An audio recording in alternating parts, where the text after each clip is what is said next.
anciennes, actuelles, des exemples de résultats, la Terre au centre des réactions électrobiochimiques et puis les recherches que je fais et les applications de l'électroculture. Tu veux que je suis bon là ou... Là, t'es un peu sombre, ouais. Ouais. Voilà, c'est bien. Je suis bon, il faut que je reste là. Alors, la définition très générale, c'est que c'est une technique utilisant des champs électromagnétiques externes pour augmenter la croissance des plantes. C'est bien.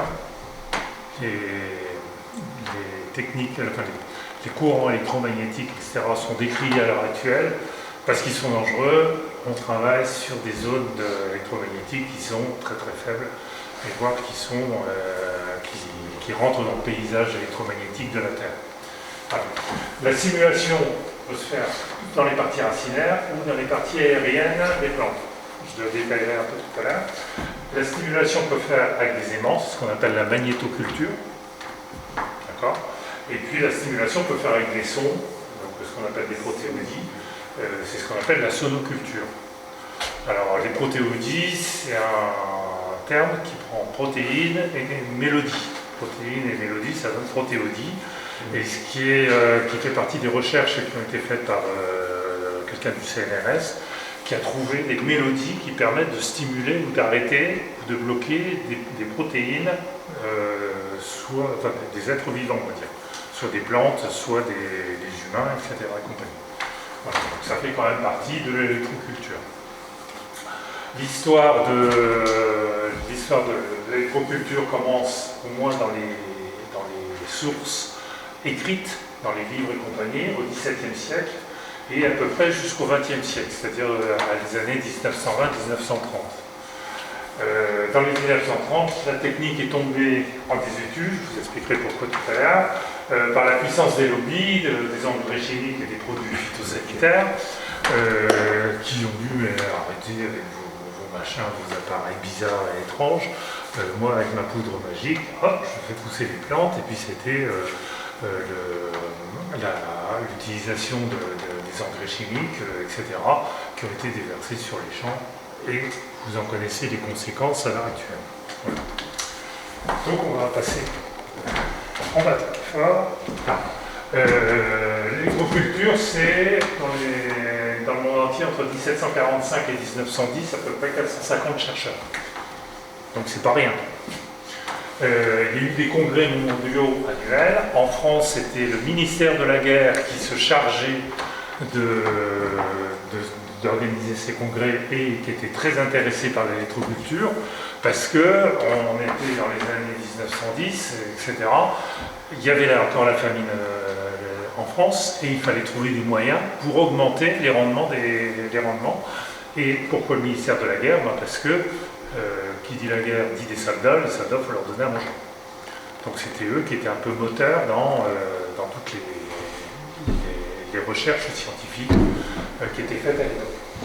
Des précurseurs au XVIIe siècle, c'était Benjamin Franklin, mais le véritable précurseur, c'était Thomas François Dalibard, qui avait monté une expérience qui est ici. Je ne vais pas vous mettre celle de Benjamin Franklin avec son paratonnerre. Comment ça s'appelle? Paratonnerre. Oui, son paratonnerre, mais c'était un cerf-volant, son cerf-volant, oui. Et puis il sort de la clé où il y avait dans les images d'Épinal, on voit il tient une clé, il tient son cerf-volant, et puis on voit un éclair entre la clé et puis le fil du cerf-volant, etc. À l'époque, ils n'avaient pas peur de se faire électrocuter. Voilà. Mais François Dalibard était le premier qui a fait cette expérience avec un mât très très haut et qui allait sur un dispositif qui permettait de mettre en évidence que l'électricité du ciel était bien identique à l'électricité du sol. Enfin, l'électricité du sol. Voilà. Donc ça c'est une image de l'époque. Alors les pionniers, c'était un gars qui s'appelait Justin Christoflo, français, qui a de nombreux dispositifs et brevets. Georges Lakowski, dont on va parler de ses expériences, qui soigne les plantes et les humains avec des ondes radio, entre guillemets, parce que c'est des choses un peu curieuses et que tout le monde pourra faire chez soi. Alors, quelques techniques anciennes et actuelles. Alors, la technique qui est développée aujourd'hui par mon homologue et collègue, puisqu'on est à peu près, on est deux en France à travailler sur l'électroculture, chacun dans son domaine. Cette personne utilise les systèmes anciens, c'est-à-dire qu'on utilisait avant que l'électricité soit développée, et qui consistait à mettre un mât dans un champ avec un hérisson en haut, et pour récupérer les charges électriques qui étaient dans l'atmosphère, et ensuite ces charges étaient par le fil envoyées dans un radier, c'est-à-dire des fils qui couraient le long du sol pour pouvoir envoyer les charges électriques le plus loin possible dans la Terre. C'était le système qui était utilisé au XVIIe, XVIIIe siècle, 18 et 19e siècle. Voilà. Alors la question, c'est le hérisson qui est là-haut, faut-il prendre un hérisson mâle ou un hérisson femelle? Ah. C'était la question auquel les gens étaient confrontés. C'était pour la voilà. Alors le problème de cette technique, qui est encore donc utilisée à l'heure actuelle, par notamment mon collègue, mais aussi par un certain nombre de gens, le problème c'est que les avantages de ce système, c'est que c'est facile à fabriquer, c'est peu coûteux, il suffit d'avoir un mât en bois, et puis d'avoir du fil électrique, et puis de mettre une tige de fer, de mettre un petit montage mécanique, de pouvoir tenir des barres de fer à 45 degrés. Et puis voilà, pour un bricoleur un peu confirmé, il arrive à faire quelque chose et qu'il y a des fils le long du sol, etc. Bon, les inconvénients, c'est qu'on n'a aucune régulation des charges électriques personnelles. C'est-à-dire que là, on va récupérer des charges et puis on va les envoyer dans le sol. Et vous allez voir dans la diapositive suivante que c'est pas possible de pouvoir réguler ces charges. La deuxième, et qui était le glas, qui a sonné le glas de l'électroculture, c'est que les résultats étaient très aléatoires. C'est-à-dire qu'une année, on allait avoir des récoltes magnifiques, et l'année suivante, parce qu'elle est peut-être plus pluvieuse ou plus sèche, etc., les récoltes étaient catastrophiques.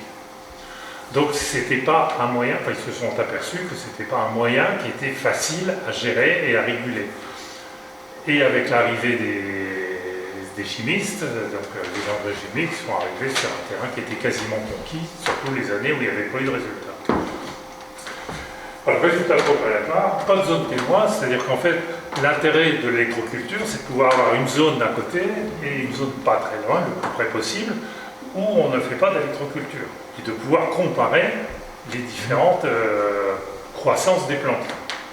Sinon, on est obligé de croire la personne qui vend l'appareil en disant ouais, bon, il m'a vendu, il y a sûrement. Si j'ai des bonnes récoltes, c'est grâce à l'appareil. Si j'ai des mauvaises, c'est parce que le terrain était mauvais. Voilà. Mais on ne peut pas vraiment comparer ce qui est une plante témoin et puis une plante électrocultive stimulée. Voilà. En plus, la surface d'action est assez aléatoire. Dans le sens où vous mettez votre piquet, vous savez à peu près jusqu'à l'endroit où vont les fils, jusqu'à quelle surface ça englobe, mais globalement, ça devrait englober un peu plus. Mais on n'a aucune idée de la surface totale qui est concernée. Donc tout ça, c'est des points enfin des inconvénients qui sont quand même assez majeurs sur le fonctionnement de l'appareil. Alors je vais vous expliquer pourquoi on ne peut pas réguler. Alors, vous avez trois cas de figure. Vous avez le temps sec. Il fait beau, on est en plein été, on a un temps très sec, il ne pleut pas. Ce qui fait, c'est qu'ici, la zone de récupération des charges électriques, il faut savoir que l'atmosphère, dans ce cas-là, c'est un isolant. C'est-à-dire qu'il y a des charges qui ont beaucoup de difficultés à se déplacer dans l'atmosphère. Si je vais trop vite, si vous ne comprenez pas, vous m'arrêtez, je reste. Donc c'est quasiment un isolant. Le rayon maximum d'influence du hérisson, c'est à peu près 2 mètres. C'est-à-dire que les charges qui sont à 2 mètres arrivent à migrer pour venir sur le hérisson et après descendre dans la surface. Et là, donc, on a un courant électrique qui circule comme si on avait un courant qui circule depuis une batterie, qui serait le ciel, et puis la charge qui serait le sol. D'accord? Ça vous paraît clair? Tac, et le champ électrique, alors le champ électrique naturel, c'est 100 volts par mètre. Ça, c'est le champ moyen sur la Terre, on va dire en France, mais partout ailleurs. À 1 mètre, on a 100 volts, 100 volts. À 2 mètres, on a 200 volts, etc. Plus on va monter, plus on va avoir de tension, donc de charge électrique disponible au niveau du sol, au niveau de l'atmosphère. Alors ces 100 volts, je vous dirais, ah oui, mais on devrait prendre un coup de jus, surtout moi, par exemple, là j'ai 200 volts par mètre, je devrais être électrocuté. Mais ce qu'il y a, c'est que c'est des charges statiques, c'est-à-dire c'est très très faible. Alors pour vous rendre compte de ce que c'est qu'une charge statique, tout le monde a déjà mis un maillot de corps en fibre synthétique, et quand vous l'enlevez, ça craque. On fait même des étincelles. C'est pas que vous l'avez déchiré, c'est parce qu'on est dans un système électrostatique, et il y a des charges positives, des charges négatives, et quand on l'enlève, eh bien, effectivement, elles se rencontrent, elles sont proches l'une de l'autre, et il se passe un petit arc qui existe entre les deux parties positives et négatives. Et si vous l'enlevez en éteignant la lumière, eh bien, vous voyez des petits éclairs autour de vous qui montrent qu'il y a des charges électriques. Voilà. Et pourtant, dans un maillot de corps, vous arrivez à 300, 400, 500 volts sans toutefois prendre des gouttes de jus. Par contre, vous en prenez quand vous marchez avec des chaussures en plastique ou avec des semelles qui sont en isolant, et puis que vous touchez quelqu'un, vous serrez la main de quelqu'un qui est par exemple sur la terre. Là, le plastique de la moquette, je vais dire qu'on marchait sur une moquette, en marchant, fait que vous avez une tension dans votre corps qui monte, et qui monte à 200, 300, 1000 volts. Et puis quand vous serrez la main de quelqu'un, vous sentez une petite décharge parce que c'est ces 1000 volts qui passent à travers la personne et qui vont à la Terre. Tout le monde a fait l'expérience? Oui. Tout le monde est revenu vivant? Oui. Bon, très bien.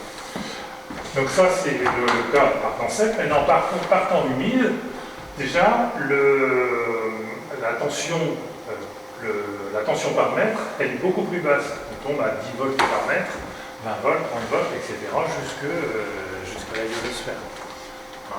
10, 20, 30, 40, etc.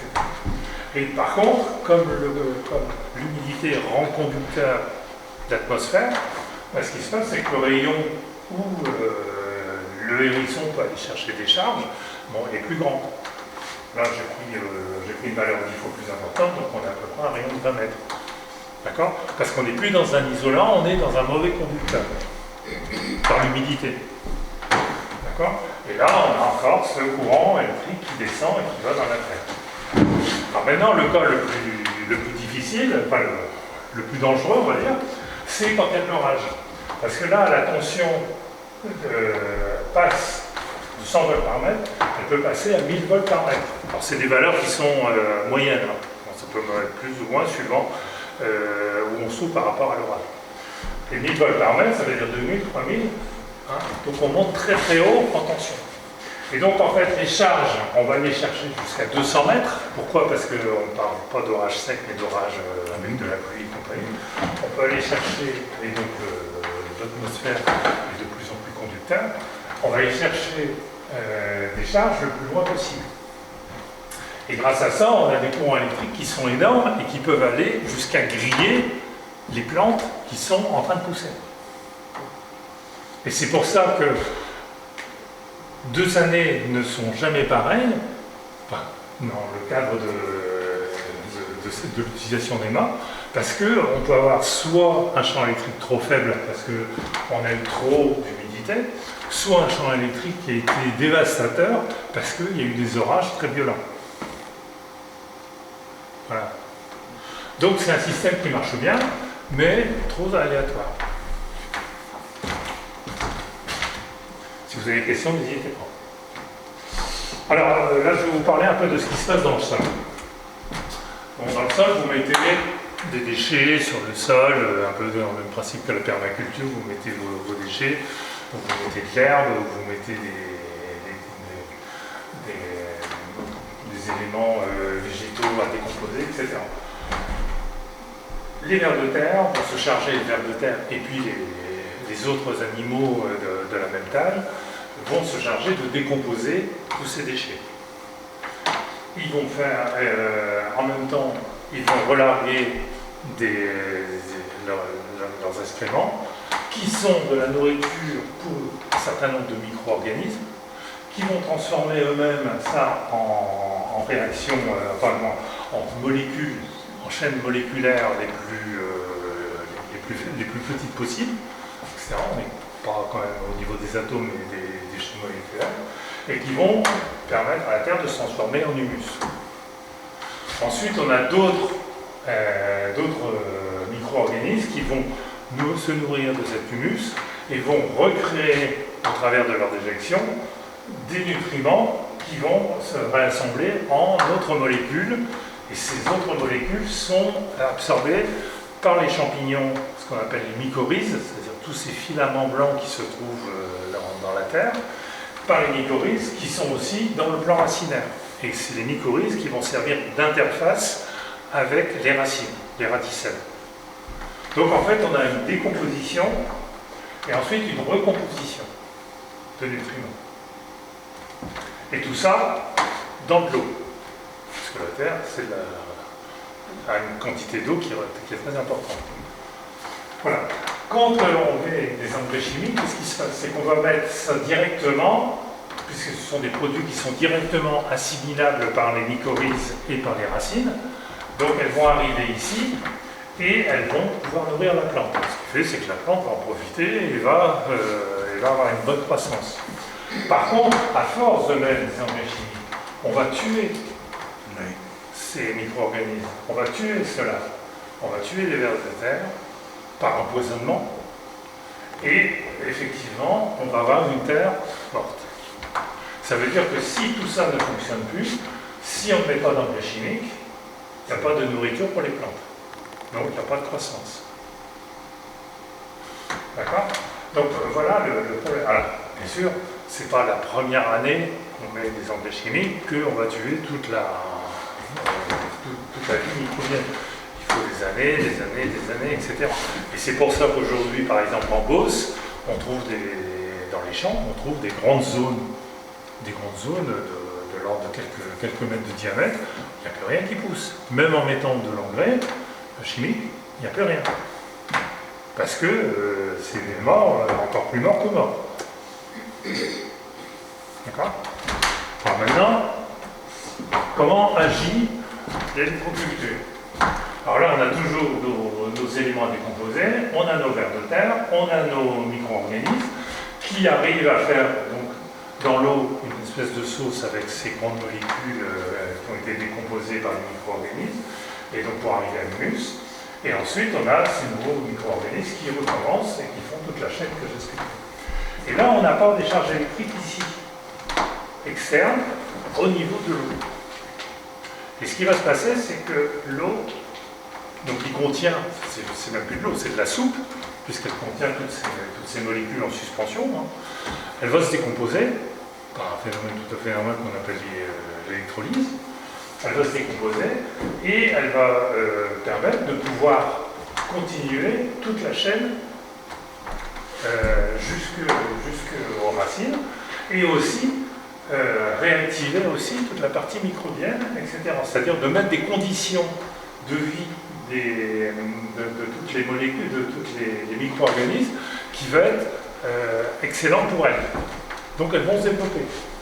Donc on va avoir plus de décomposition, plus de vers de terre, plus de micro-organismes qui continuent à décomposer et plus de micro-organismes qui vont recomposer. D'accord? Grâce justement à ça. C'est une charge électrique externe. Alors, quand je dis charge électrique externe, dans un monde, dans une Terre normale, ces charges électriques existent déjà. Hein, on est dans des réactions électro-biochimiques. Et le problème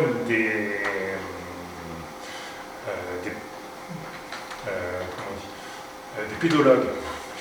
Je sais qu'il y avait pédo, mais je ne sais plus, comment était la fin. C'était pas pris, voilà. Le problème des pédologues, c'est qu'ils ne tiennent pas compte de ces réactions électriques naturelles qui existent dans la Terre. Et c'est là, et ça pose vraiment un problème parce que c'est vraiment quelque chose d'essentiel. Quand on parle de courant tellurique, c'est quoi? C'est des courants qui circulent dans la Terre et qui vont soit à droite, soit à gauche, etc., en fonction du milieu dans lequel ils se trouvent. D'accord? Et qui peuvent aller dans un sens, et puis le lendemain aller dans l'autre sens, etc. Et là, donc, nous, quand en électroculture, on rajoute des charges, on ne fait que renvoyer des charges à cet endroit-là pour réguler ces flux de charges électriques existants naturellement. Et donc en fait, si on régénère toute cette partie-là en mettant des conditions de fonctionnement qui sont agréables pour les animaux, d'abord ils restent là, si c'est agréable, ils se multiplient, et donc on a beaucoup plus de vers de terre, et au niveau micro-organisme, on a vraiment ce qu'on appelle une terre vivante. D'accord ? Là, pareil, et là, en fait, on a plus de nutriments à disposition de la plante, parce que ce fonctionnement-là se fait encore mieux, et à partir de ce moment-là, les mycorhizes fonctionnent bien, et la plante profite de cette abondance de nutriments à sa disposition. Alors, tout ce que je vous ai dit, si vous en parlez à un pédologue, il va dire c'est quoi ce con et tout ce qu'il raconte, mais c'est le schéma de ce qui se passe en gros. Voilà. Parce que si je rentre après dans les réactions chimiques qui se passent, on passe la semaine. D'accord? Alors, dans les techniques d'électroculture, tout à l'heure, je vous ai parlé de Lakowski. Alors, Lakowski, c'est un chercheur qui a trouvé une méthode qui permet de soigner les maladies des plantes et aussi les maladies des humains, puisqu'en fait, entre les plantes et nous, il n'y a pas tant de différence. D'accord? On est des êtres vivants, on est fait des mêmes molécules et on a les mêmes types de fonctionnement. Voilà. Et le principe consiste à mettre un anneau ouvert et orienté nord-sud avec à l'oblique avec un angle d'environ 20 à 30 degrés et une ouverture de 2 à 3 cm autour de la plante et isolée de la plante. C'est-à-dire qu'il ne faut pas que ça touche la plante. Et par ce procédé-là, qui paraît complètement fou, eh ben, on augmente la croissance de la plante.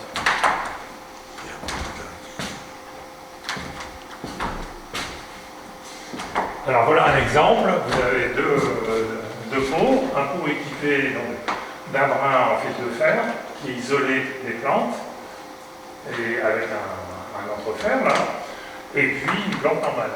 Donc c'est deux hardcover. Est-ce que celle-là est plus jolie? Non. Non. Change de lunettes. Bon, celle-là est plus développée, les feuilles sont beaucoup plus jolies en termes de vert, le vert ici est beaucoup plus pâle, etc. Alors, comment ça marche? Si on essaie de prendre la théorie des ondes électromagnétiques, on arrive à un bide. C'est-à-dire qu'on ne peut pas expliquer. Alors, il y en a qui tordent des théories des ondes électromagnétiques pour dire comment ça marche, mais ça ne marche pas. Hein, ça ne fonctionne pas, c'est pas cohérent. Donc le procédé ici qui fonctionne sur d'autres paramètres, sur une autre physique. Quantique? La physique quantique? Non, c'est une physique informationnelle. Voilà. Je reste là parce que... autre manière de faire, alors il y en a certains par exemple ici qui me disent oui mais c'est facile parce que l'eau, l'arrosage tombe sur le fer de l'anneau et en fait c'est des gouttes chargées d'ions ferriques qui tombent dans la terre et qui vont stimuler la croissance. Bon. pas de problème. Ici, on a la même chose, sauf que là, c'est un fil de cuivre qui est recouvert de son plastique, et ça marche. Donc ça vient ni du fer, ni du cuivre. Ni du plastique. Ni du plastique. Donc là, c'est un Vichy, hein. Donc ça se trouve partout, ça pousse comme du chien. Bon, je passe les commentaires sur la taille de la plante. Alors maintenant, le principe que j'ai développé. Alors, le principe, c'est de définir un rectangle et de mettre 2 électrodes de part et d'autre. Voilà, de brancher ça à un générateur que j'ai mis au point, qui est alimenté par un panneau solaire à l'intérieur. On ne va pas prendre de l'électricité nucléaire pour faire du bio. Voilà. C'est ma philosophie. Alors,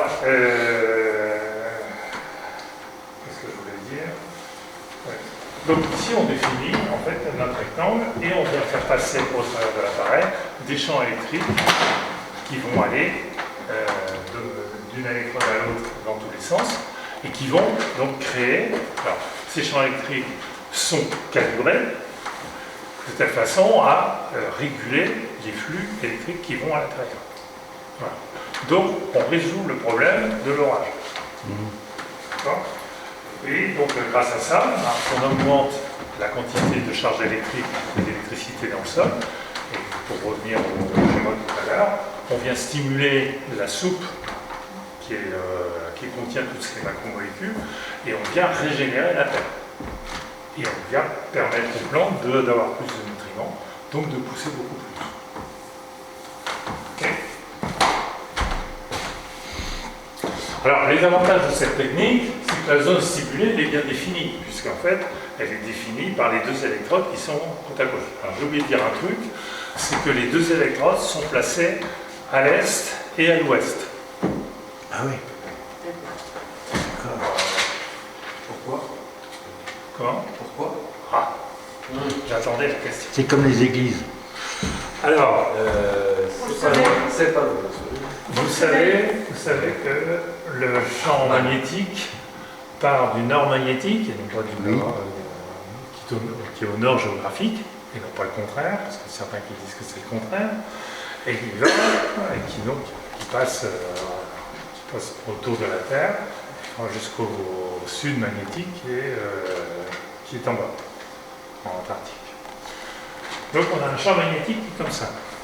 On a le champ électrique qui est est-ouest, qui est comme ça. Et suivant la loi de Laplace, bien connue, que tout le monde a étudiée, en terminale, si on a un champ magnétique comme ça et on a un champ électrique comme ça, on a une force qui existe. Changement de courant. L'application la plus simple que tout le monde devrait connaître, c'est le haut-parleur. Quand on envoie on a une bobine qui est dans un champ magnétique, quand on envoie un courant dans la bobine, il y a un déplaçant